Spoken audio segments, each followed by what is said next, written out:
السلام عليكم ورحمة الله وبركاته حبايب قلبي. هتوحشوني بجد. النهاردة معادنا في مراجعة ليلة الامتحان. هنلم المنهج كله، هنشرح الجرامر بالكامل في الفيديو ده. وزي ما انت شايف اعتقد ان الفيديو لا يتعدى الساعتين ونص، يعني هراجع لك ترم كامل، جرامر ترم كامل في ساعتين ونص. حضرتك لو انت على الله ما شاء الله محتاج حضرتك تجيب كشكول وقلم وتكتب ورايا اللي انا بقوله لك. هتكتب صدقني هتفرم المنهج كله في ساعتين ونص. هتفرمه فرم كده، فرم. طب انت ما سمعتش الكلام، يبقى انت لحد دلوقتي بتدلع، وده مش مؤشر كويس. أرجوك أتوسل إليك تركز معايا عشان هناخد بالترتيب يونت 7 يونت 8 يونت 9 يونت 10 يونت 11 يونت 12. هنشرح جرامر، وبعد ما نشرح جرامر كل حضرتك مطلوب منك إنك بعد ما تسمع شرح جرامر مثلا 7 تدخل تحل يونت 7. خدت شرح جرامر 8 ادخل حل على 8. خدت شرح جرامر يونت 9 حل على 9 وهكذا. تمام؟ يلا بينا نبدأ. والله الزمانين دول واحد اسمه past perfect وواحد اسمه past simple. يطلع ايه الباست بيرفكت ويطلع ايه الباست سيمبل دول؟ والله دول زمانين، واحد اسمه ماضي تام وواحد اسمه ماضي بسيط. طيب ايه الفرق بين الماضي التام والماضي البسيط؟ بص يا سيدي، والله الماضي التام اللي هو الباست بيرفكت ده هو بيعبر عن حاجة حصلت وخلصت. طب الماضي البسيط حاجة حصلت وخلصت. هو ايه الاستظراف ده؟ يعني دي حاجة حصلت وخلصت؟ طب ايه الفرق ما بينهم؟ الفرق في ترتيب الأحداث. يعني ايه؟ يعني الاتنين حصلوا وخلصوا، بس الفرق ان الحدث الأول ماضي تام، الحدث التاني ماضي بسيط. قول ورايا يلا والنبي 3 مرات. الحدث الأول ماضي تام، الحدث التاني ماضي بسيط، الحدث الأول ماضي تام، الحدث التاني ماضي بسيط. يعني ايه؟ رمضان خلص صح؟ كل سنة وانتم طيبين. ساعة رمضان ده في زمن الايه؟ في زمن الماضي صح؟ رمضان اللي فات ده. طيب ساعة الأذان لما كان بيقدم بتاع المغرب، احنا أول حاجة كنا بنعملها ايه؟ بناكل 3 تمرات صح؟ وبعد ما ناكل 3 تمرات بنعمل ايه؟ بنشرب مية صح؟ طيب هل احنا لسه بناكل 3 تمرات لحد دلوقتي؟ لا. هل احنا لسه بنشرب مية لحد دلوقتي؟ لا. يعني أنا أعتقد إن أنا دلوقتي أنت مش شايفني باكل تمرة بشرب مية. طيب يبقى الحدثين حصلوا وخلصوا. بس ايه اللي حصل الاول فيهم؟ كلت التمر، يبقى كلت التمر ده حدث ايه؟ حدث اول. الحدث الثاني شربت الميه، يبقى شربت الميه ده حدث ايه؟ حدث ثاني. يبقى يلا معايا كده والنبي، الحدث الاول ماضي تام، الحدث الثاني ماضي بسيط. قول معايا، الحدث الاول ماضي تام، الحدث الثاني ماضي بسيط. طيب يبقى لو جيت قلت لك انا كلت التمر ده هيبقى حدث اول ماضي تام، شربت الميه حدث ثاني ماضي بسيط. طيب ايه هو الماضي التام وايه هو الماضي البسيط؟ الماضي التام زيه زي اي زمن، ليه شكل اسمه اكتف وليه شكل اسمه باسيف. الماضي البسيط برضه ليه شكل اسمه اكتف وشكل اسمه باسيف. يطلع ايه الاكتف ويطلع ايه الباسيف؟ الاكتف ده يعني انا بادئ بالفاعل، الباسيف يعني انا بادئ بالمفعول. طيب ده شكله هنا عامل ازاي وده شكله هنا عامل ازاي؟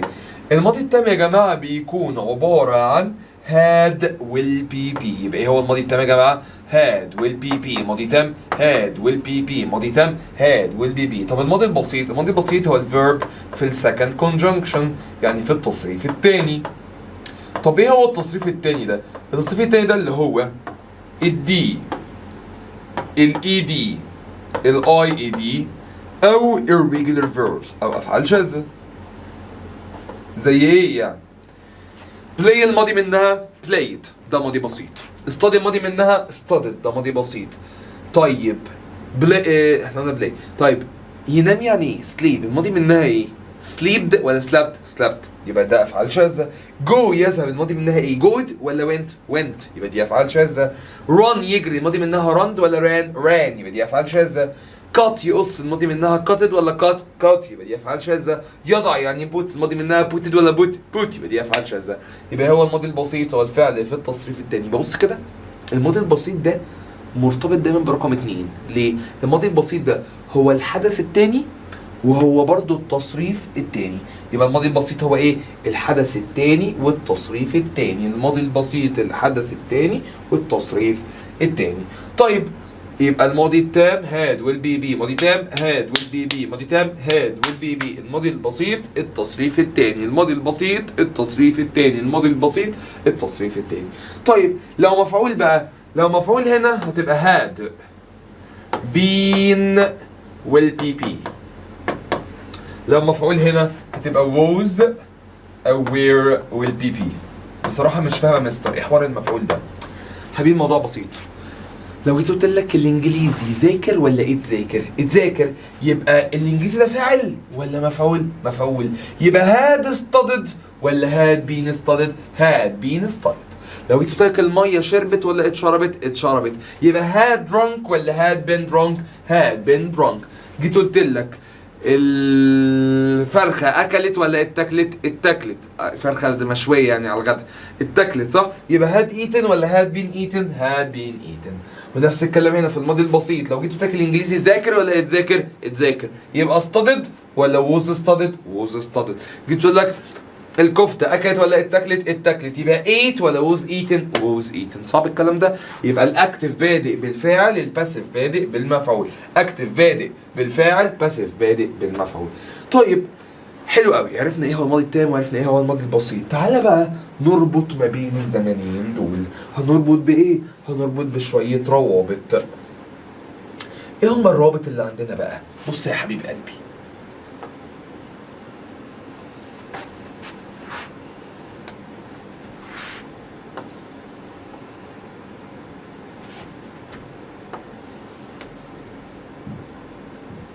يلا قول معايا كده. عندنا كلمة اسمها after، كلمة اسمها when، كلمة اسمها as soon as، كلمة اسمها once، كلمة اسمها till، كلمة اسمها until. يلا كنا بنغنيها بنقول ايه؟ after when as soon as once till until. يلا معايا after when as soon as once till until. مش سامع؟ after when as soon as once till until. سمعني after when as soon as once till until. after يعني ايه؟ after يعني بعد. يبقى بعدها ايه؟ يبقى بعدها ماضي تام، يبقى بعدها ماضي تام. قلنا ايه هو الماضي التام؟ الماضي التام ده اللي هو قلنا عليه had will be be. الماضي التام ده اللي هو ايه؟ had will be be. يبقى يلا معايا كده والنبي after when as soon as once till until. يلا معايا after when as soon as once till until. يجي بعدهم ماضي تام، يجي بعدهم ماضي تام. يبقى تفتكر الناحية التانية هيكون في زمن الايه؟ برافو عليك، هيكون في زمن الماضي البسيط.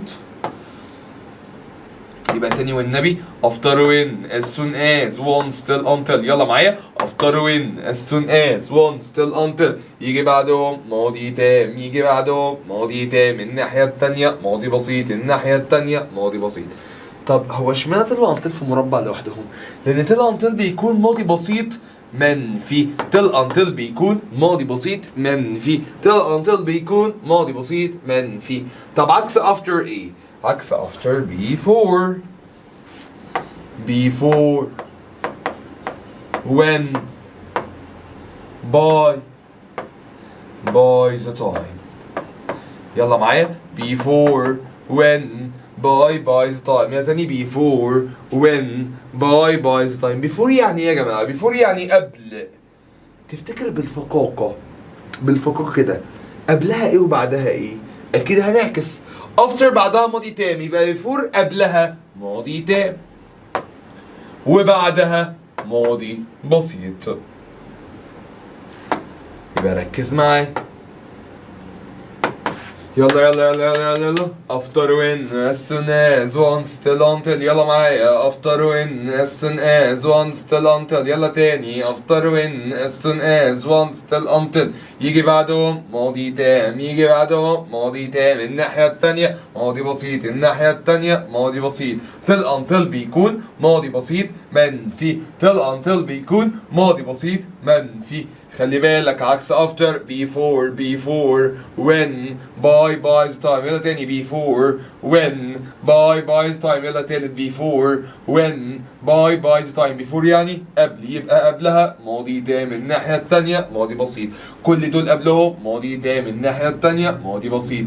ايه هو الماضي التام؟ قلنا الماضي التام ده اللي هو had will be ماضي تام، had will be ماضي تام، had will be الماضي البسيط التصريف التاني، الماضي البسيط التصريف التاني اللي هو الدي والاي دي والاي دي والافعال الشاذة. طيب خلي بالك من حاجة بقى مصيبة. ايه هي الحاجة المصيبة دي؟ المصيبة ان after بتساوي before that. طب before بتساوي after that. يبقى كلمة ذات بتعمل ايه يا جماعة؟ كلمة ذات بتعكس، كلمة ذات بتعمل ايه؟ بتعكس. after يعني بعد، after that يعني قبل، before يعني قبل، before that يعني بعد. يبقى كلمة ذات بتعمل ايه؟ بتعكس الجملة. كلمة ذات بتعمل ايه؟ بتعكس الجملة. يبقى يلا معايا after when as soon as once till until يجي بعدهم ماضي تام قبلهم ماضي بسيط، مع till until بيكون ماضي بسيط منفي. before when by time يجي قبلهم ماضي تام بعدهم ماضي بسيط. اعتقد انا بتكلم بسرعة عشان انت ما تعملش الاكس 2، يعني ما تضربش السرعة في 2، انا اصلا بتكلم على 2.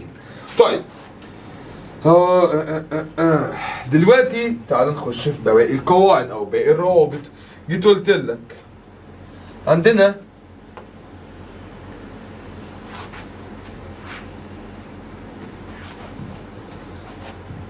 قاعدتين اسمهم او كلمتين اسمهم it was only when it wasn't until. يلا سمعني جمال صوتك كده. It was only when it wasn't until. يلا it was only when it wasn't until. تاني it was only when it wasn't until. بيجي بعدهم ايه بقى دول؟ دول معناهم بمجرد ان يا جماعة. طب بيجي بعدهم ايه؟ بيجي بعدهم 3 حاجات. بيجي بعدهم حاجة 3 حاجات. أول حاجة بيجي ماضي تام. بعد الماضي التام بيجي كلمة ذات. طب بعد كلمة ذات بيجي ماضي بسيط. يبقى يلا معايا كده والنبي، يلا معايا كده والنبي بصوت واحد. It was only when it wasn't until. يلا it was only when it wasn't until. تاني it was only when it wasn't until. يجي بعدهم ايه؟ يجي بعدهم ماضي تام ذات ماضي بسيط، بعدهم ماضي تام ذات ماضي بسيط، بعدهم ماضي تام ذات ماضي بسيط. طيب نرجع للقاعدة الأولانية اللي هنا دي، فاكرها؟ بص هنا لحظة. بقول لك خلي بالك إن after مالها after يعني بعد بيجي بعدها ماضي تام، أنا مش معترض. بس after و before الاتنين يجي بعدهم verb ing. ايه ده لا لحظة بقى. انت هنا after بعدها ماضي تام، هنا before يجي بعدها ماضي بسيط. انت ازاي دلوقتي جاي تقول لنا ان after before بيجي بعدها ing؟ اصلا انا هفهمك. after before هيجي بعدها ing بس لو مفيش فاعل، لو مفيش فاعل، لو مفيش فاعل. يعني ايه لو مفيش فاعل؟ يعني لو جيت قلت لك after he هتقول لي ماضي تام، هتقول لي had studied. طب after نقط بس مفيش هي، مفيش اي، مفيش بي، مفيش زي، مفيش يو، مفيش اي فعل، يبقى تقول لي had studied ولا studying ing. يبقى نقول تاني والنبي after when as soon as once till until يجي بعدهم ماضي تام. after بقى بعدها ماضي تام صح؟ او ممكن بعدها ing لو مفيش ايه فاعل، لو مفيش ايه فاعل، لو مفيش ايه فاعل. طيب خلي بالك ان في قاعدة تانية مهمة جدا جدا جدا جدا لكلمة اسمها having. ايه having دي يا عم الحاج؟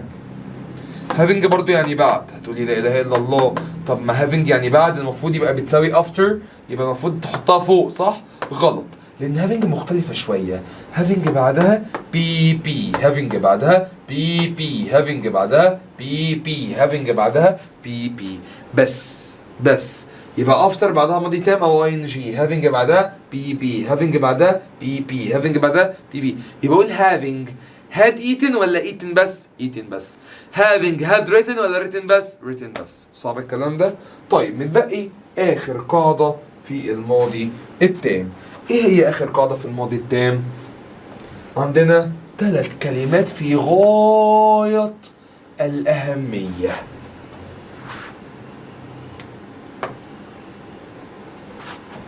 إيه هم ال3 كلمات اللي في غاية الأهمية دول؟ بص بقى يا سيدي، أول كلمة فيهم اسمها no sooner.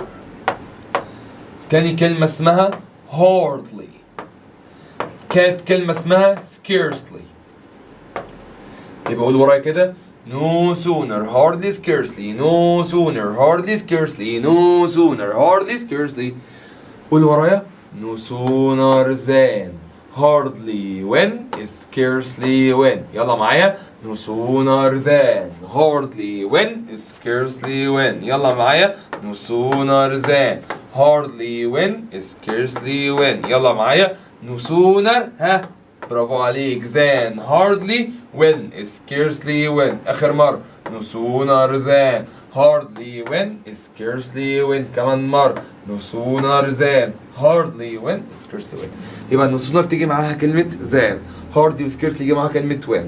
طيب no sooner و hardly و scarcely ممكن يجوا في النص وممكن يجوا في الأول.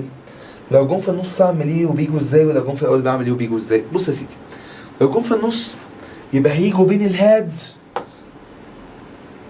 وبين البي بي. طب الهاد والبي بي ده زمن ايه؟ اسم الله عليك يا حبيبي، هاد والبي بي ده زمن الماضي التام، صح كده؟ صح كده. يبقى زن او ون هيجي بعدهم زمن ايه؟ برافو عليك، هيجي بعدهم زمن ماضي بسيط. يبقى ركز معايا. No sooner than hardly when scarcely when. No sooner than hardly when scarcely when. No sooner و hardly scarcely بيجوا في النص بين ايه وايه؟ بين هاد والبي بي. بين ايه وايه؟ هاد والبي بي. بعدهم زن او when ماضي بسيط. بعدهم زن او when ماضي بسيط. بعدهم زن او when ماضي بسيط. طب no sooner و hardly scarcely لو جم في اول الجمله بقى هيجي بعدهم ايه؟ هيجي بعدهم بص كده بص كده بص كده بص كده بالترتيب كده. هاد فاعل بي بي هيجي بعدهم ايه؟ هاد فاعل بي بي. هيجي بعدهم ايه؟ هاد فاعل بي بي. يعني هقول نو سونر هي هاد ايتن ولا هاد هي ايتن؟ هاد هي ايتن. هاد فاعل بي بي. هاد فاعل بي بي. هاد فاعل بي بي. طيب يبقى هقول هاد هي studied ولا هي هاد studied؟ لا هقول هاد هي studied. صعب الكلام ده؟ يا رب ما يكونش. دلوقتي احنا يونت 2. يونت 2 كان بيتكلم على 2 present tenses زمانين للمضارع، واحد ال present simple والتاني ال present continuous، المضارع البسيط والمضارع المستمر. مضارع بسيط ومضارع مستمر. طيب ايه هو المضارع البسيط وايه هو المضارع المستمر؟ ايه استخدامات المضارع البسيط وايه استخدامات المضارع المستمر؟ ايه شكل المضارع البسيط وايه شكل المضارع المستمر؟ تعال بقى نمسك واحد واحد. مضارع بسيط مصدر اس. مضارع بسيط مصدر اس. يعني يا اما فيرب انفينيتيف يا اما فيرب في اس، يا اما فيرب في اس او اي اس او اي اي اس. يبقى يلا معايا مضارع بسيط مصدر اس. مضارع بسيط مصدر اس. امتى مصدر وامتى اس؟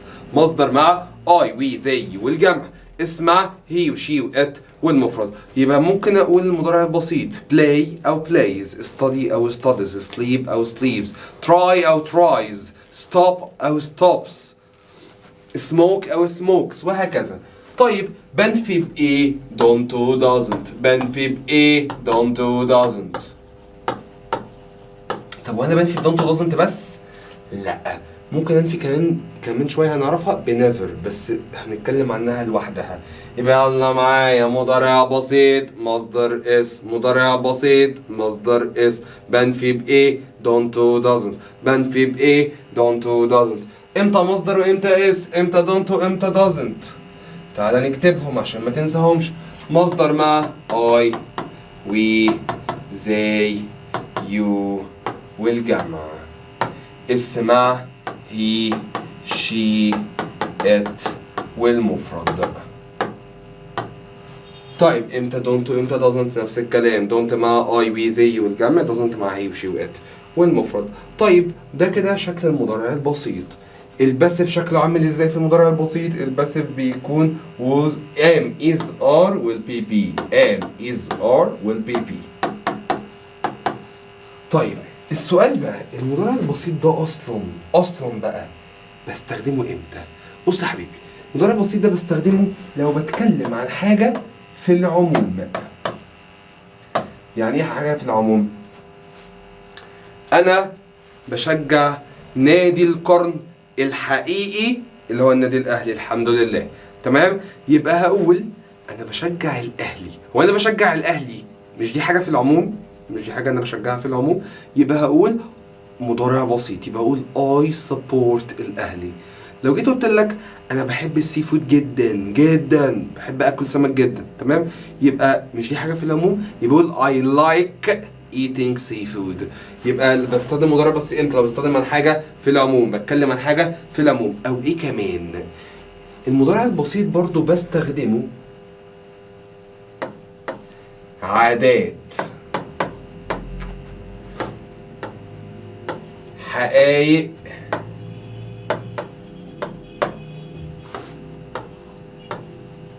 مواعيد ثابتة. يلا معايا، امتى بستخدم المضارع البسيط؟ عادات، حقايق، مواعيد ثابتة. عادات، حقايق، مواعيد ثابتة. عادات، حقايق، مواعيد ثابتة. يعني ايه عادات، حقايق، مواعيد ثابتة؟ تعالى نمسك واحدة واحدة. عادات، انا علي متعود يدخن، يبقى دي عادة عند علي، يبقى هستخدم زمن مضارع بسيط. يبقى هقول علي always smoke ولا smokes عشان علي ده مفرد، يبقى علي always smokes. طيب جيت قلت لك لما جينا نكتب في الايساي من شويه صلاح بيلعب كوره كل يوم يا عم، طيب يبقى صلاح plays football every day. ليه؟ ليه دي عاده. حقائق علميه يعني ايه حقائق علميه؟ الشمس بتشرق منين؟ بسم الله ما شاء الله عليك، صح، من الشرق. مش دي حقيقة علمية؟ حقيقة علمية. يبقى هقول the sun rises from the east. ليه قلت rises؟ عشان دي حقيقة علمية. ليه قلتها بالاس؟ عشان ده مضارع بسيط. طيب جيت قلت لك المية بتغلي عند درجة حرارة 100، يبقى هقول لك water boils at 100 degree Celsius. ميه بتغلي عند درجة حرارة 100. ليه قلت boils؟ عشان ده مضارع بسيط مصدر اس. مضارع بسيط مصدر اس. طيب المواعيد الثابتة بقى يعني جيت قلت لك الماتش هيبدأ النهاردة الساعة 9، الموضوع خلصان.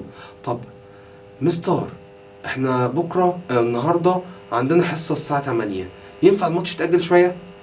هل ده كلام منطقي؟ هو الماتش في الاستاد الحكم هيجي يقول جماعة معلش احنا نعمل تأجيل ساعة لحد ما الولد يخلص الدرس؟ أكيد لأ، تمام؟ ليه؟ لأن دي مواعيد ثابتة. مواعيد ثابتة. يبقى أقول الماتش سوف يبدأ في الساعة 9.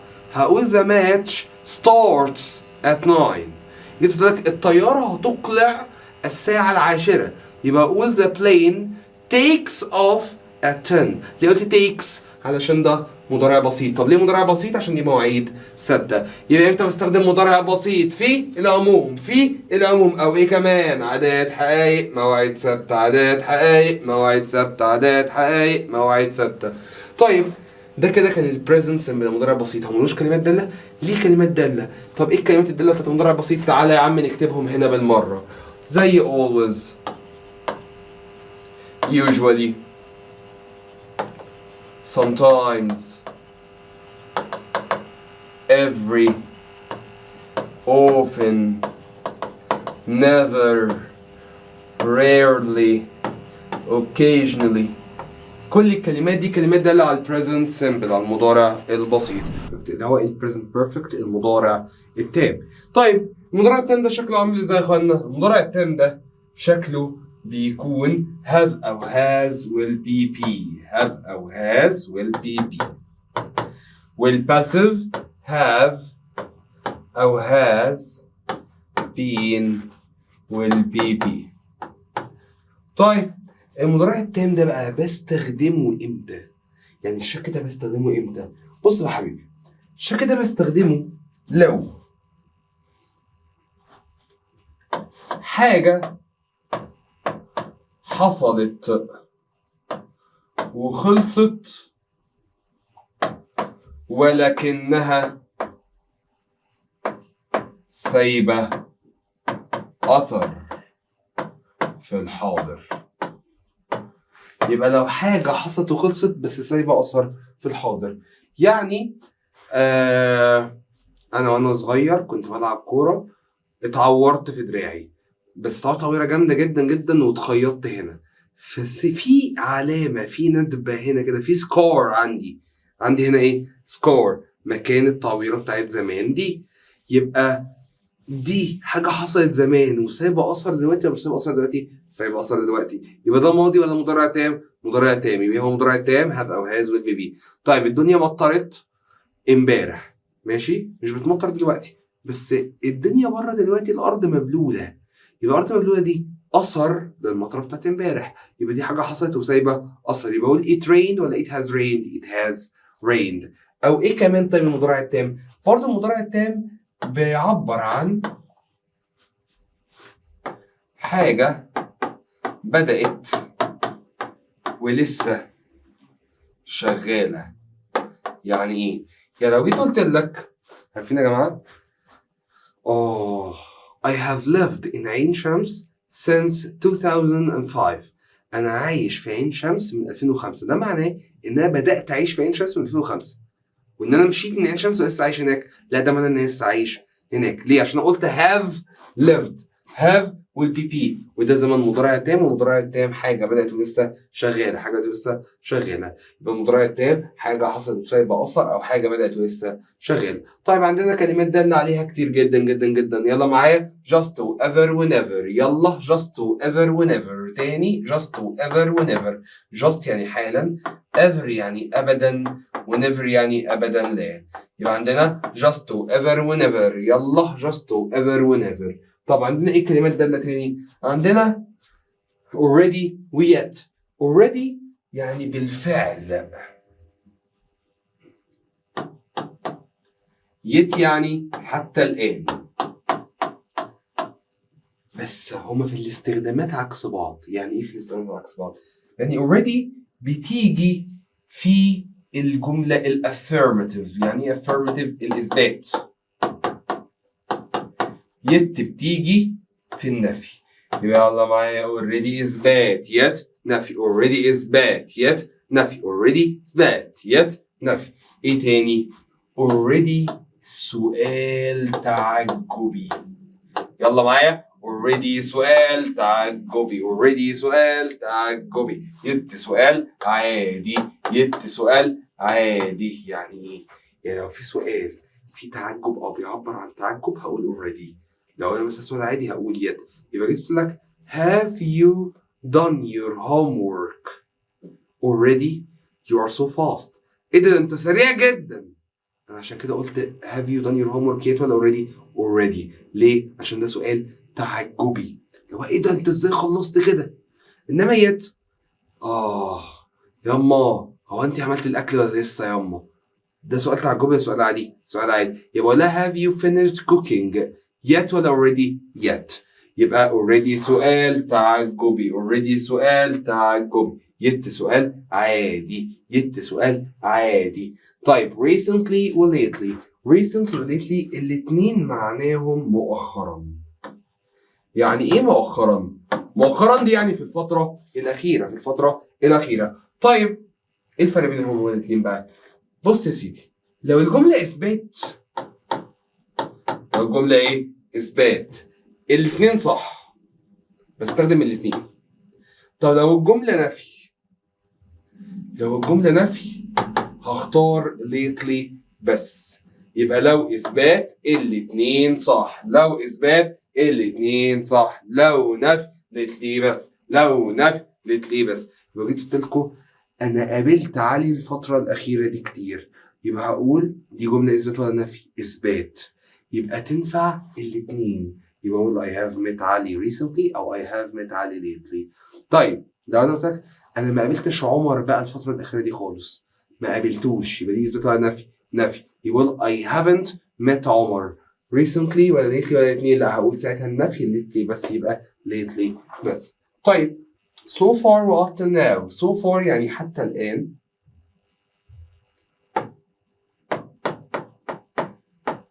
وبرضه up till now يعني حتى الآن.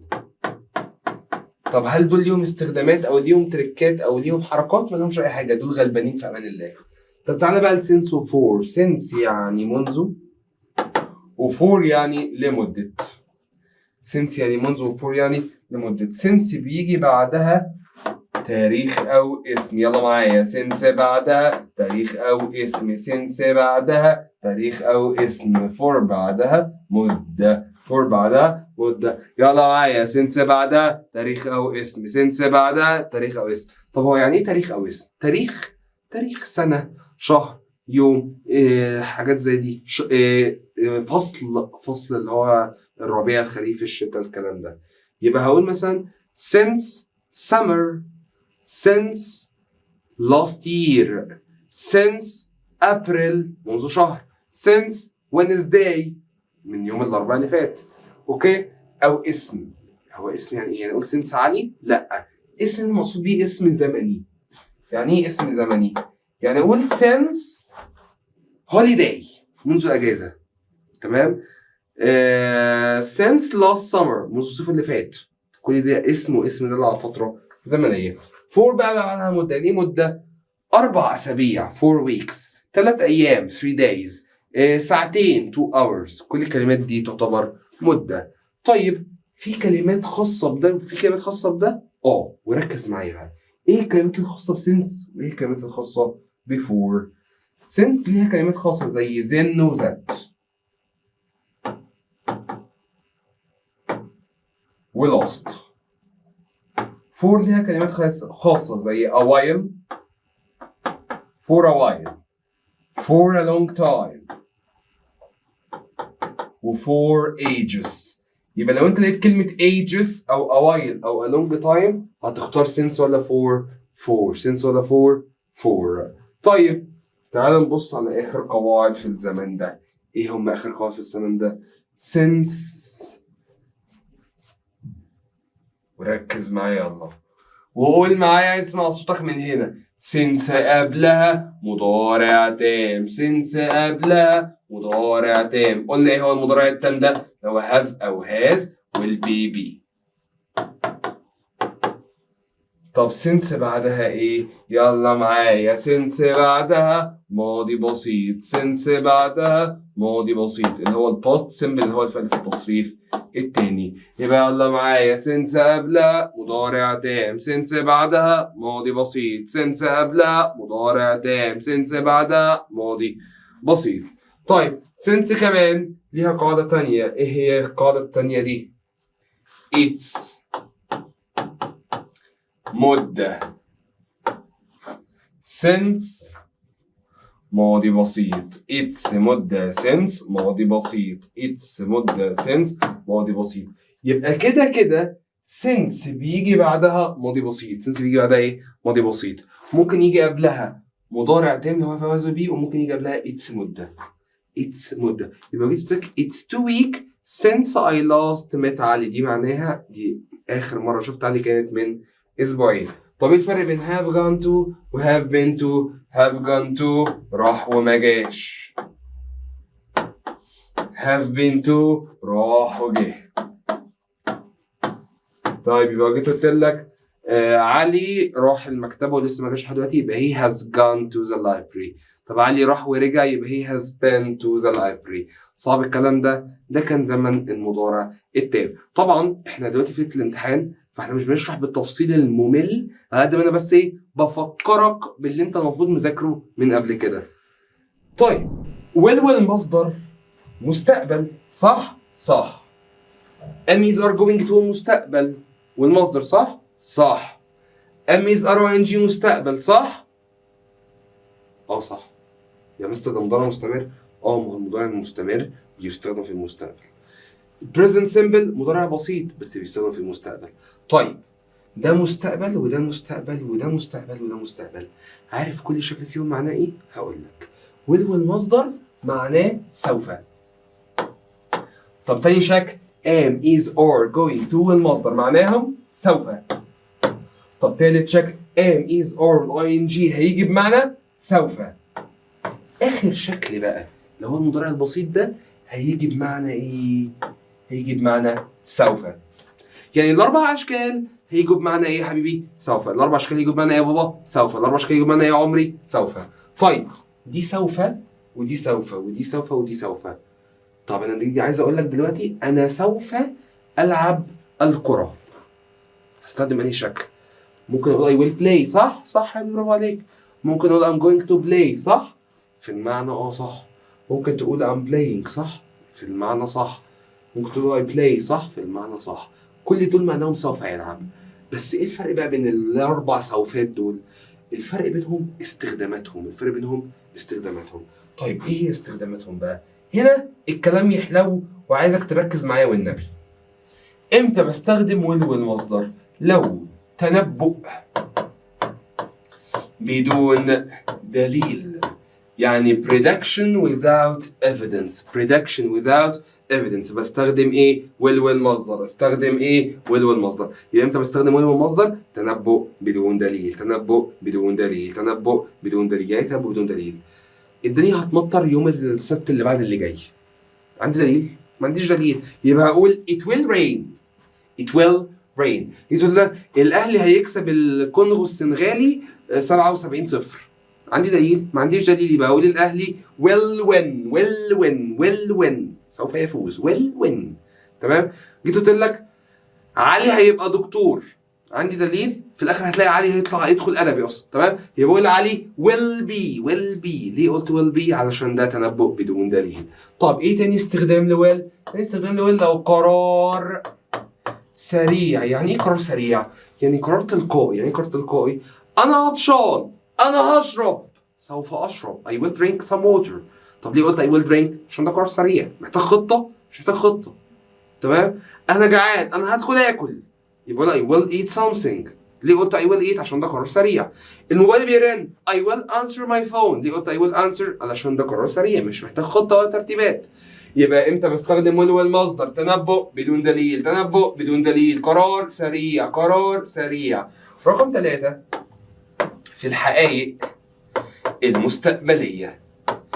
ايه هي الحقائق المستقبلية؟ بين قوسين العمر. بين قوسين العمر. يبقى جيت قلت لك انا عندي 77 سنة، عيد ميلادي اللي جاي الحمد لله هتم 78 سنة. يبقى اقول on my next birthday I will be 78. ليه قلت I will be؟ عشان ده عمر اللي هي الحقائق المستقبلية. جيت قلت لك السنتر السنة اللي جاية هيتم 10 سنوات. يبقى جيت قلت لك this center will be 10 years. جيت قلت لك الشركة دي هتتم 77 سنة. يبقى this company will be 77 years old. ليه قلت will be؟ عشان ده حقائق مستقبلية اللي هي العمر. طيب نمبر 4 وعد، تهديد، عرض وطلب. وعد، تهديد، عرض وطلب. وعد، تهديد، عرض وطلب. وعد، تهديد، عرض وطلب. وعد، تهديد، عرض وطلب. اوعدكم يا جماعه ان شاء الله اللي هيقفل الامتحان بتاعه باذن الله بتاع نص السنه اول لما اشوفه الترم التاني هديله 10 جنيه. تمام؟ يبقى I promise I will give you 10 pounds. ليه قلت I will give؟ عشان ده وعد. I promise you. طب جيت قلت لك في الافلام بنيجي نشوف اللي هيعدي الخط ده هيموت. اللي هيعدي الخط ده ايه؟ هيموت صح؟ اللي هيعدي الخط ده هيعدي الخط ده هيموت. انا كده بهددك ولا مش بهددك؟ بهددك صح؟ يبقى اقول if you come closer لو انت قربت I will shoot you. هقتلك. ليه قلت will shoot you؟ علشان ده تهديد. عرض وطلب. جيت قلت لك انا محتاج حد يساعدني. ممكن تساعدني والنبي؟ will you help me please؟ will you help me please؟ ممكن تساعدني والنبي؟ ليه قلت will you help me؟ علشان ده طلب مساعدة. طب عرض مساعدة. جيت قلت لقيتك انت شايل شوط تقيلة. ايه ده انت شوط تقيلة؟ I will help you. انا هساعدك. ده كده ايه؟ عرض مساعدة. يبقى امتى بستخدم والمصدر؟ تنبؤ بدون دليل. قرار سريع. حقائق مستقبلية. بين قوسين العمر. وعد، تهديد، عرض وطلب. وعد، تهديد، عرض وطلب. وايه كمان؟ وفي شوية كلمات دالة على والمصدر كمان. ايه هي الكلمات اللي دالة على والمصدر؟ زي sure، expect، predict،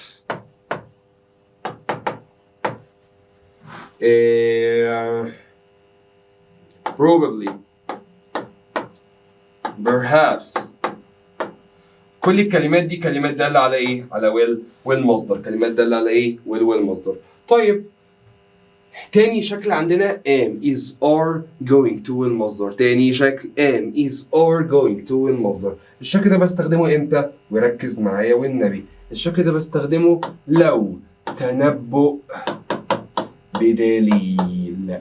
يبقى بروح كده الشكل ده عكس استخدامات ده. هنا تنبؤ بدون دليل، هنا تنبؤ بدليل. يبقى لو جيت قلت لك دي الدنيا مغيمة شكلها هتمطر، يبقى هقول لك it's cloudy outside. الدنيا بره مغيمة. It will rain ولا it's going to rain؟ It's going to rain. ليه قلت it's going to rain؟ عشان ده تنبؤ بدليل. جيت قلت لك علي studies hard this year. علي بيذاكر جيد جدا السنة دي.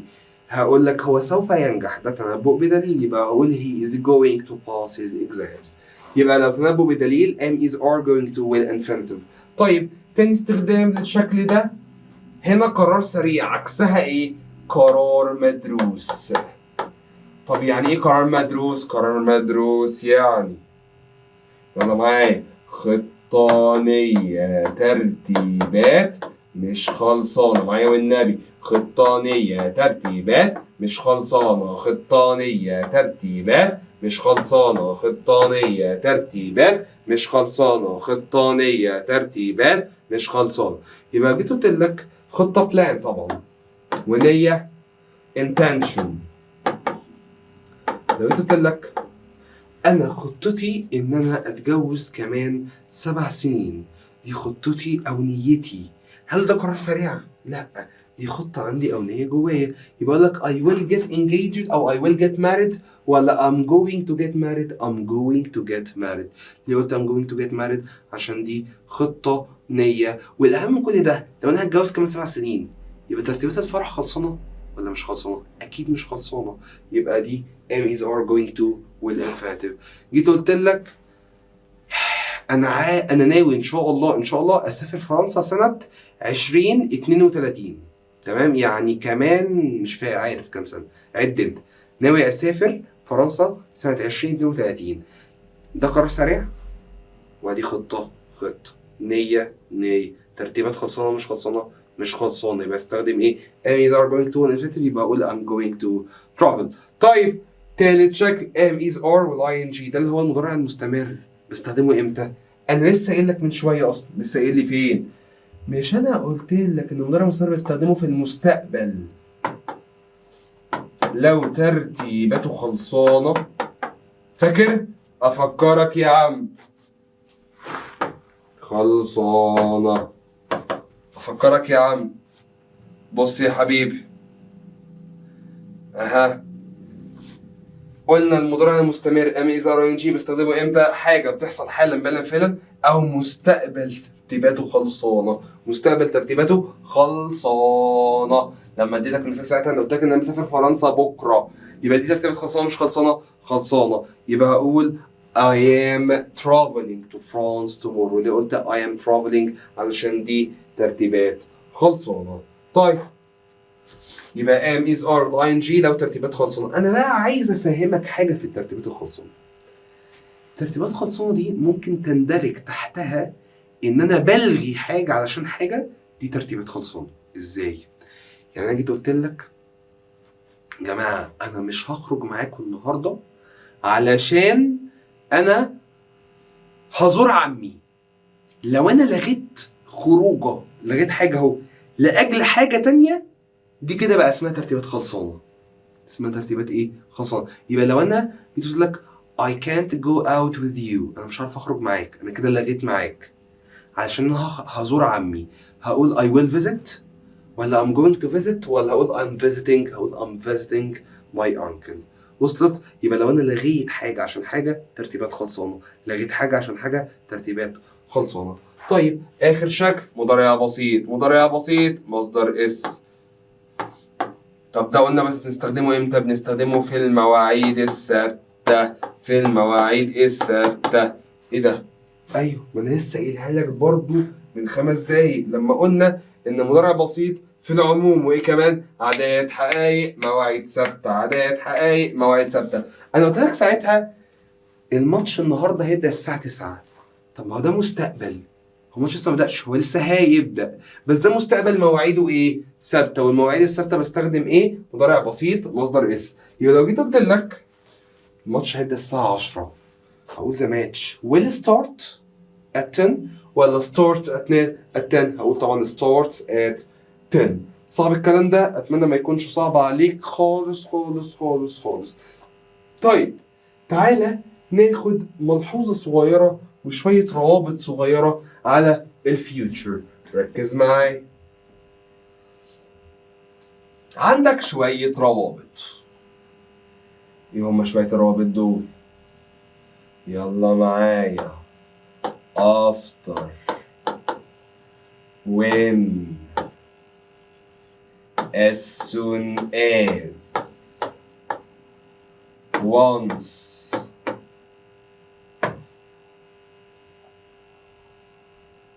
till until. يلا معايا. after when as soon as once till until. تاني after when as soon as once till until. دي روابط. الروابط دي بتربط بين ايه؟ الروابط دي يجي هنا قبلها future مستقبل، وبالاخص الشكل اللي هو will والمصدر. بس خلي بالك خلي بالك خلي بالك خلي بالك، لان till وانتل بيحبوا النفي. يعني من الاخر هيجي will ولا هيجي won't؟ هيجي won't والمصدر. لا بالراحة، هي will مش نفيها willn't، مفيش حاجة اسمها willn't. طب will not؟ مفيش حاجة اسمها will not. في الانجليش will نفيها won't، will نفيها won't، will نفيها won't. طيب ده كده بيجوا قبلهم. طب بيجي بعدهم ايه؟ بيجي بعدهم، وركز معايا يلا،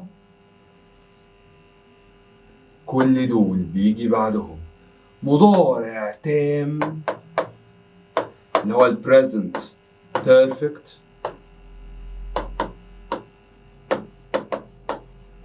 او present simple اللي هو المضارع البسيط. لا مش فاهم وانت نمت مني. انت نمت مني ليه بقى؟ عشان انت نايم. ركز معايا. كل دول بيجي بعدهم مضارع تام او مضارع بسيط، مضارع تام او مضارع بسيط، مضارع تام او مضارع بسيط. ايه هو المضارع التام؟ المضارع التام ده اللي هو have او has plus البي بي. ايه هو المضارع البسيط؟ مصدر اس. يبقى دي شوية روابط. after when as soon as once till until. يلا after when as soon as once till until. تاني after when as soon as once till until. يجي قبلهم will والمصدر، يجي قبلهم will والمصدر، يجي بعدهم مضارع تام او مضارع بسيط، مضارع تام او مضارع بسيط، بعدهم مضارع تام او مضارع بسيط. ايه هو المضارع التام؟ have او has will be be. مضارع بسيط مصدر اس، مضارع بسيط مصدر اس. بعد ما اتعرفنا على الفيوتشر سيمبل المستقبل البسيط اللي هو كان ليه 4 اشكال، والمصدر am is are going to مصدر am is are will ing والبريزنت سيمبل واستخداماتهم بقى، تنبؤ بدون دليل وتنبؤ بدليل وقرار سريع وحياه مستقبليه وعدد عرض طلب والحاجات دي كلها. في بقى زمنين تاني من ازمنه الفيوتشر. ايه هم الزمنين التانيين دول؟ ركز معايا هقول لك. عندنا حاجه اسمها future continuous المستقبل المستمر، وحاجه اسمها future perfect المستقبل التام. طب ايه هو المستقبل المستمر وايه هو المستقبل التام؟ المستقبل المستمر ده هو حاجه هتكون شغاله في المستقبل، حاجه هتكون شغاله في المستقبل، حاجه هتكون شغاله في المستقبل. طب المستقبل التام حاجه هتكون خلصت في المستقبل. لا بالراحة بس كده. هو يعني ايه حاجة هتكون شغالة في المستقبل؟ يعني حاجة هتكون خلصت في المستقبل. انت عبيط ولا ايه؟ لا بص بقى، لو جيت قلت لك في النهارده ماتش الساعة 9، الماتش بيقعد قد ايه؟ حوالي ساعتين صح؟ يعني من 9 لكام؟ ل 11 صح كده؟ الله ينور عليك. طيب على حوالي الساعة 9:30، على حوالي الساعة 9:30 اللعيبة هيبدأوا يلعبوا ولا هيكونوا بيلعبوا؟ هيكونوا بيلعبوا. يعني الساعة 9:30 دي حاجة لسه هتبدأ ولا حاجه هتكون شغاله؟ حاجه هتكون شغاله. يبقى الساعه 9:30 هقول مستقبل عادي ولا مستقبل مستمر ولا مستقبل تام؟ مستقبل مستمر اللي هو حاجه هتكون شغاله في المستقبل. طيب لو جيت لك على الساعه 12، على الساعه 12 اللعيبه هيبداوا يلعبوا ولا هيكونوا بيلعبوا ولا هيكونوا خلصوا لعب؟ اكيد هيكونوا خلصوا لعب. يبقى ده مستقبل عادي ولا مستمر ولا تام؟ تام. حاجه هتكون خلصت في المستقبل. طب ده شكله عامل ازاي؟ ده شكله عامل ازاي؟ المستقبل البسيط والله شكله بيكون المستقبل المستمر والله شكله بيكون will be will ing. المستقبل المستمر will be will ing will be will ing will be will ing. طيب هنفترض ان انت امتحان سيادتك يوم الجمعة، تمام؟ يوم الجمعة الامتحان بتاعك من الساعة 9 للساعة 11، ماشي؟ يبقى انت الساعة 10 يوم الجمعة هتبدأ امتحان ولا هتكون بتمتحن؟ هتكون بتمتحن. يبقى هقول you will be doing your exams. You will be doing your exams. انت هتكون بتمتحن، دي حاجة هتكون شغالة. طيب جيت قلت لكم يا جماعة بعد اذنكم محدش يتصل بيا بعد الساعة 12 علشان انا بنام. يبقى الساعة 1 انا هبدأ انام ولا هكون نايم؟ هكون نايم. يبقى اقول I will be sleeping. I will be sleeping. أنا سوف أكون نايم. ده المستقبل المستمر. طب المستقبل التام بقى شكله بيكون عامل إزاي؟ المستقبل التام شكله بيكون will have will be will have will be will have will be. طيب أنت هتخلص امتحاناتك يوم الخميس، ماشي؟ يبقى أنت يوم الجمعة هتبدأ تمتحن ولا هتكون بتمتحن ولا هتكون خلصت امتحانات؟ هتكون خلصت امتحانات. يبقى هقول you will be doing ولا you will have done؟ you will have done your exams. انت تكون خلاص خلصت امتحاناتك، تكون خلصت ايه؟ طيب على الساعة 12 بالليل اللعيبة هتبدأ الماتش ولا هتكون بتلعب ولا هتكون خلصت لعب؟ هتكون خلصوا. يبقى هقول they will be playing ولا will have played؟ will have played. يبقى المستقبل المستمر حاجة هتكون شغالة will be will ing. المستقبل التام حاجة هتكون خلصت will have will be. المستقبل التام will have will be. طب هو ده الشكل الوحيد بس؟ لا، في شكل تاني اللي هو الباسيف، اللي هو شكله عامل ازاي بقى؟ شكله بيكون will have been will be. يعني بزود كلمة ايه؟ been. بس ده امتى في الباسيف؟ يعني ايه باسيف؟ يعني مجهول. يعني لو جيت قلت لك يوم الجمعة الامتحانات هتكون حلت ولا هتكون اتحلت خلاص؟ اتحلت خلاص. يبقى هقول لك your exams امتحاناتك will have done ولا will have been done؟ will have been done. طيب جيت قلت لكم يا جماعة العاصمة الإدارية مقرر إن هي تكون تخلص بناء، خلاص يتم تشييدها بالكامل سنة 2030. يبقى سنة 2030 العاصمة الإدارية هتكون بنت ولا هتكون اتبنت؟ اتبنت. يعني هي فاعل ولا مفعول؟ مفعول. يبقى دي جملة اكتف ولا باسيف؟ باسيف. يبقى هقول the new administrative capital العاصمة الإدارية الجديدة will have built ولا will have been built؟ will have been built. ليه قلت been؟ عشان هي اتبنت، ده مفعول يبقى باسيف. طيب في كلمات دالة على المستقبل التام؟ في كلمات دالة على المستقبل التام. ايه هي الكلمات اللي دالة على المستقبل التام؟ عندك by before و by the time. by before by the time by before by the time. كل دي كلمات دالة على المستقبل التام. المستقبل التام. طيب في عندنا قاعدة مهمة جدا جدا انك تاخد بالك منها. by the time تستخدم كرابط. طب ايه هو الرابط بتاع by the time؟ عندنا by the time يجي قبلها future perfect مستقبل تام اللي هو شكله عامل ازاي؟ will have will be. will have will be.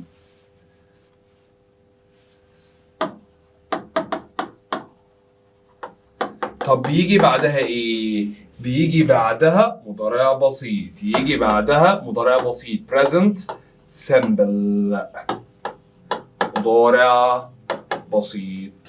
طب ايه هو المضارع البسيط؟ مضارع بسيط مصدر اس. مضارع بسيط مصدر اس. يبقى by the time يجي قبلها will have be ويجي بعدها مضارع بسيط اللي هو مصدر او اس. ده في indirect يا جماعة اللي هو المباشر والغير مباشر. ايوه، ايه هو المباشر وايه هو الغير مباشر؟ تعال نفتكر. الدايركت والاندايركت.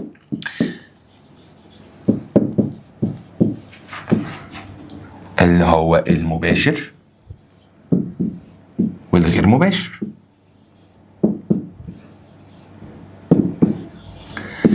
المباشر يعني والعياذ بالله، استغفر الله العظيم يا رب، واحد واقف مع واحدة بيحكي لها قصة حياته، كده الكلام ده ايه؟ مني ليك، يبقى الكلام ده مباشر، مفيش حد طرف تالت ما بيننا، يبقى ده اسمه دايركت. الدايركت بيمتاز انك هتلاقي كوتيشنز، اول لما تلاقي كوتيشنز تعرف ان دي كده جمله مباشر، دي كده جمله ايه يا ابويا؟ مباشر. طب الجمله اللي غير مباشر بقى، الجمله غير مباشر دي يعني لما الواد، استغفر الله العظيم يا رب، يعني يبقى واقف مع البت يحكي لها قصه حياته، بس هي تمارس هوايتها المفضله، بعد ما تمشي تروح لصاحبتها تقول لها اسكتي، شفتي الواد قال لي ايه؟ شفتي اللي حصل؟ ده قال لي 1 2 3 كده. يبقى هنا الكلام ايه اللي حصل؟ الكلام اتنقل، نقل الكلام او النميمه ده، هو ده اللي هو اسمه غير مباشر. طب انا الجمله غير مباشر هعرفها منين؟ هل هيجي لي في الجمله يقول لي اصل الواد قال للبت والبت راحت قالت لصاحبتها البت ان كذا كذا كذا كذا؟ هتنام عقبال ما تقرا السؤال. بنختصر كل ده ان احنا نلاقي فعل من افعال النميمه. ايه ده، هو في حاجه اسمها افعال النميمه؟ يبقى لو انت لقيت فعل من افعال النميمه تبقى الجمله غير مباشر. يبقى غير مباشر ده هو فعل من افعال النميمه. طيب ايه هي افعال النميمه؟ لا كتير، بص كده، افعال النميمه. بص يا قلبي، افعال النميمه دي زي سيد قال، زي told اخبر، زي promised وعد، زي persuaded اقنع، زي complained اشتكى، زي claimed ادعى، زي informed اخبر، زي declared وضح، زي remarked بين. كل الكلمات دي تعتبر افعال من افعال الايه يا ابويا؟ النميمه. يبقى اول لما اشوفها اعرف ان دي جمله مباشر ولا غير مباشر؟ غير مباشر. حلو، بعد ما عرفت ان هي غير مباشر انا كده استفدت ايه؟ هعمل ايه؟ هتروح للخطوه الثانيه. طب ايه هي الخطوه الثانيه يا نجم؟ الخطوه الثانيه وهي التحويلات. تحويلات، ايوه، المضارع هيبقى ماضي، المضارع هيبقى ماضي، الماضي هيبقى ماضي تام، الماضي هيبقى ماضي تام. يبقى يلا معاك يا النبي، المضارع هيبقى ماضي، المضارع هيبقى ماضي، الماضي هيبقى ماضي تام، الماضي هيبقى ماضي تام. ايه هو ماضي تام ده؟ اللي هو هاد والبيبي. طيب يبقى لو انا عندي ايز ووز هختار ايز ولا ووز؟ ووز. ويل وود اختار ويل ولا وود؟ وود. كان هتبقى كود، شال هتبقى شود، بلاي هتبقى بلايد، هاف هتبقى هاد. يبقى لما يجي لي فعل من افعال النميمه ويجي لي في الاختيارات فعل من افعال دي وتلاقي في الاختيارات هاف وهاد، هتختار هاف ولا هاد؟ لا هاد. لو لقيت في اختيارات ايز ووز هتختار ايز ولا ووز؟ لا ووز. لو جالي بلاي وبلايد هتختار بلاي ولا بلايد؟ لا بلايد. ماشي، لان المضارع هيبقى ماضي، الماضي هيبقى ماضي تام. طيب وبعدين هتعمل كمان تحويلات في الكلمات الداله. ايه ده، هي الكلمات الداله كمان هتتحول؟ عندك كلمات الداله ليها تحويلات محفوظه. ناو، ناو يعني ايه؟ الان، اسم الله عليك. توداي هتبقى معناها ايه؟ توداي معناها النهارده. تونايت معناها هذه الليله. yesterday معناها بالامس. tomorrow معناها غدا او بكره. كل الكلمات دي بتتحول تبقى ايه؟ طيب now هتبقى then، today هتبقى that day، tonight هتبقى that night، yesterday هتبقى the day before، tomorrow هتبقى the following day. اي حاجه ماضي هتبقى before، واي حاجه مستقبل هتبقى the following. يعني مثلا لو جيت قلت لك last week تتحول تبقى the week before، last year the year before. اي حاجه ماضي تبقى before واي حاجه مستقبل تبقى following. يبقى لما يجي لي كلمه من افعال النميمه ويجي لي في الاختيارات now ولا then، اختار now ولا then؟ لا then. لما يجي لي today وذات day اختار today وذات day؟ لا ذات day. لما يجي tonight ولا ذات night هختار مين فيهم؟ ذات night. yesterday ولا the day before؟ لا اختار the day before. tomorrow ولا the following day؟ لا اختار the following day. طيب يبقى انا بعمل الكلام ده امتى؟ لما الاقي افعال النميمه اهي. لما تلاقي افعال النميمه دي هتعمل ايه يا ابويا؟ هتعمل تحويلات. هتعمل ايه يا حبيبي؟ هتعمل تحويلات. المضارع هيبقى ماضي، الماضي هيبقى ماضي تام، الماضي هيبقى ماضي تام. today هتبقى that day، tomorrow هتبقى that night، now هتبقى then، yesterday the day before، tomorrow هتبقى the following day. شايف بقى كل الكلام ده؟ شايف كل الكلام ده؟ احنا خدنا ده. هتعمل عليه اكس كبيرة. ايه ده؟ ليه؟ كل الكلام ده هيعتبر لاغي. ما تعملش التحويلات دي امتى؟ مش هتعمل التحويلات دي يا حبيبي لو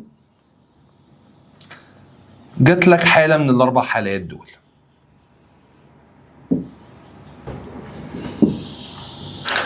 في 4 حالات ممنوع التحويل. ايه ال4 حالات اللي ممنوع التحويل دول؟ اول حالة لو لقيت كلمة just او كلمة a moment ago. لو انت لقيت كلمة just او moment ago ما تحولش. تاني حالة لو فعل النميمة جه مضارع. يعني ايه؟ يعني انت بص كده على افعال النميمة هتلاقيها ماضي. يعني هنا said، told، promised، complained، persuaded ماضي كله. لو جالك فعل منهم في المضارع ما تحولش. يعني لو بدل said دي لقيتها مكتوبة say أو says، لو بدل told لقيتها مكتوبة tell أو tells، لو بدل promise لقيتها مكتوبة promise، كل ده هيبقى مضارع يبقى ما تحولش. طب امتى كمان ممنوع التحويل؟ ممنوع التحويل كمان لو بتكلم عن حقائق. يعني جيت قلت لك المدرس أخبرنا، our teacher told us that، المدرس أخبرنا إن روسيا أكبر دولة في العالم. هي مش دي حقيقة؟ يبقى أقول راشا إيز ولا ووز؟ المفروض إيز تبقى ووز، تتحول تبقى ووز صح؟ لأ ما أنت هنا مش هتحول، هتحطها إيز. طب ليه مش هحول؟ عشان بتكلم عن حقائق. يبقى لو أنا بتكلم عن حقائق مش هحول. المضارع هيفضل مضارع والماضي هيفضل ماضي والويل هتفضل ويل وكان هتفضل كان زي ما هي، مش هحول حاجة. طيب آخر حالة لو هو طلع حمار خليك أحمر منه. يعني لو هو ما حولش أنت كمان ما تحولش. يعني ايه؟ يعني لو هو لقيته كاتب لك في الجمله نفسها، في الجمله في السؤال في الاختيارات، مش المفروض ناو تتحول تبقى زين يا جماعه؟ انت لقيته كاتبها في الاختيارات في الجمله نفسها ناو. يعني هو في الجمله كاتب لك ناو وقال لك في الاختيارات ايز ولا ووز. هو هنا في الجمله هو حول؟ لا المفروض ناو تبقى زين. هو ما حولهاش، هو كاتبها ناو. لو هو ما حولش انا ما حولش. يبقى لو هو كاتبها ناو انا هكتب ايز ولا ووز؟ لا هكتب ايز، مش هكتب ووز لان انا مش هحول. ليه مش هحول؟ عشان هو ما حولش. صعب الكلام ده؟ اتمنى يا رب ما يكونش صعب. طيب كان عندنا حاجه اسمها indirect question، السؤال الغير مباشر. ايه بقى السؤال الغير مباشر ده يا نجم؟ نفس كل حاجه هي بس هنا افعال النميمه تعتبر للسؤال فقط. طب ايه هي افعال النميمه بتاعت السؤال فقط؟ 4 افعال، 5 افعال سوري مفيش غيرهم. ايه هما؟ asked يعني يسأل أو سأل، inquired يعني استفسر، wondered يعني تساءل، wanted to know يعني أراد أن يعرف. وخد فوقيهم كده من تحت could you tell me. كل الافعال دي بتدل على الجمله ولا على السؤال؟ على السؤال. طب السؤال بيبدا بايه بعدهم؟ السؤال بيبدا بعدهم بأداة استفهام what او where او when او who او why او how او المفاجاه الكبيره if او whether. ايه ده؟ هي if و whether هنا أداة استفهام؟ ايوه if و whether هيكون معناهم هل. if و whether هيكون معناهم ايه؟ هل. والاثنين بيساووا بعض. بس لو انت لقيت كلمه اور اختار ويزر بس. لقيت كلمه اور اختار ويزر بس. يبقى نقول تاني والنبي، نقول تاني والنبي. هل يعني ايه اف او ويذر؟ هل يعني ايه اف او ويذر؟ يبقى لو جالك اف ويذر ولا اي وبي هتختار ايه؟ اي وبي. بس لو في اور هتختار ويذر بس. يبقى لو انا عايز اقول كلمه هل وعندي اف ويذر في الجمله او في الاختيارات يعني هختار اي وبي الاثنين صح. طب لو انا عندي نفس الاختيارات اف ويذر ولا اي وبي بس عندي في الجمله كلمه اور، لا هختار ويذر بس. يبقى لو مفيش اور الاثنين صح.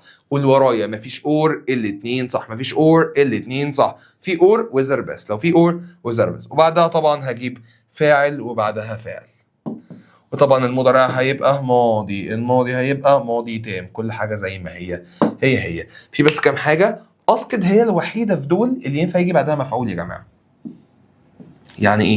يعني انا جيت قلت لك اي نقط علي وجال لي في الاختيارات اسكت ولا انكوارد ولا وندرد وانتد تو نو، في حاجه اسمها انا استفسرت علي ولا سالت علي؟ سالت علي. الوحيده اللي ينفع يجي بعدها مفعول هي اسكت. وندرد ما ينفعش يجي بعدها مفعول، وانتد تو نو ما ينفعش يجي بعدها مفعول. طب انكوايرد في كلمه مميزه اللي هي كلمه about. يبقى لو انت لقيت كلمه about حط انكوايرد. تمام؟ يبقى اسكت بتيجي بعدها مفعول، انكوايرد يجي بعدها كلمه about. وبكده نكون خلصنا الدارك اندايركت. نخش على يونت 11 والريلاتيف كلوزز ضمائر الاصل. الديدكشن ده اللي هو الاستنتاج يا جماعه، ان انا بستنتج حاجه. ديدكشن يعني استنتاج. عندي شويه مودال فيربس زي must، زي may وmight، زي وcould طبعا، وزي كمان can't و couldn't.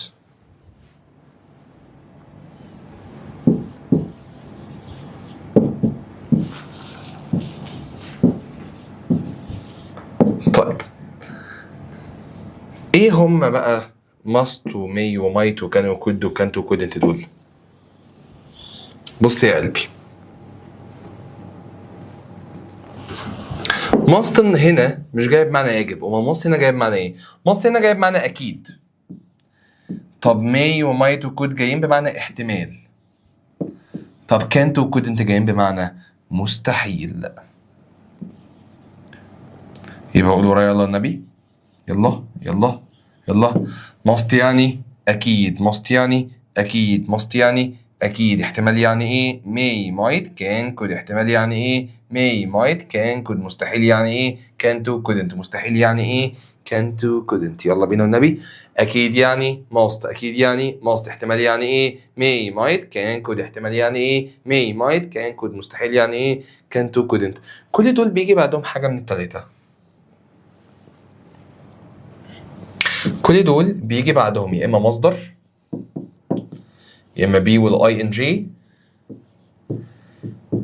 يا اما هاف والبي بي. طب امتى مصدر؟ امتى بي والاي ان جي؟ امتى هاف والبي بي؟ مصدر لو بتكلم عن حاجه في العموم. بي والاي ان جي حالا، بالا، فعلا. هاف والبي بي لو ماضي. نقول كمان مرة مصدر في العموم، مصدر في العموم بي والاي ان جي حالا، بالا، فعلا. هاف والبي بي في الماضي. يبقى لو انا بتكلم عن حاجه في العموم هستخدم فعل مصدر. لو بتكلم عن حاجه دلوقتي حالا، بالا، فعلا هقول بي والاي ان جي. لو بتكلم عن حاجه في الماضي هقول هاف والبي بي. لو جيت قلت لك انا بتكلم يوسف دلوقتي ما بيردش، يبقى يوسف احتمال يكون نايم حالا، بالا، فعلا. يقول he may be sleeping. قلت لك انا كلمت يوسف امبارح ما ردش عليا، يبقى هو اكيد كان نايم في وقتها، يبقى he must have slept لان امبارح ده ماضي. صعب الكلام ده. وبعد ما خلصنا مراجعة الجرامر بالكامل وشرح تفصيلي في أقل من ساعتين ونص زي ما أنت شفت، أحب أقول لك إن دي كانت النهاية بتاعت الرحلة بتاعت السنة دي يا صديقي، وأتمنى إن أنا ما أكونش تقلت عليك، أتمنى تكون استفدت على قد ما تقدر معايا، وهتوحشني جدا جدا جدا، واشوفك السنه اللي جايه على خير ان شاء الله. وطبعا في الصيف زي ما اتفقنا قبل كده هنزل لك كورس تاسيسي مجانا بالكامل من اول اي وهي وشي وات لحد اخر حاجه انت محتاجها قبل السنه الدراسيه بتاعتك علشان تقدر تدخل السنه بتاعتك الشهاده يا جميل وانت متاسس 100%، ما فاكش اي غلطه. وما تقعدش تقول بقى اصلا انا كرهت الانجليزي، اصلا كنت بكرهه، اصلا مش متاسس فيه. انا هاسسك ان شاء الله في الصيف. تابعنا، وعشان تتابعنا اعمل لايك وشير وسبسكرايب وفعل جرس التنبيهات عشان توصلنا اول باول. توحشوني جدا جدا جدا جدا. السلام عليكم.